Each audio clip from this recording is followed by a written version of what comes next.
ये B area का वो रोड है जो हमने 2 दिन पहले वीडियो अपलोड की थी और मुतल्लिका काम से ये दरख्वास्त की थी इदारों से कि यह पानी इसको साफ़ किया जाए। पूरा इस रोड पे जो है गटर का गंदा पानी जमा हुआ था गुज़िश्ता 4 से 5 दिन से।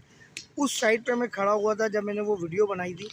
और ये जो मुझे उंगली का निशान दिख रहा है इसके सीधे हाथ पे गुज्जर नारी वाला है जो मैंने कहा था। आज मैं इस कोने पे खड़ा हुआ हूँ और मैंने कहा था केतली चौक के सामने, इसके अगला चौक जो है वो केतली चौक का है।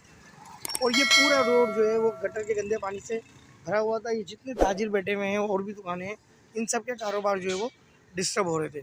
तो इस वीडियो के ज़रिए हम उन तमाम मुतल्लिका इदारों का और लोगों का, चाहे वो सियासी हों या गैर सियासी हों, चाहे वो यूसी सतह के ज़िम्मेदारान हों, जिन्होंने इस रोड को और इस गंदे पानी को साफ़ कराने की कोशिशें की और ख़त्म कराया।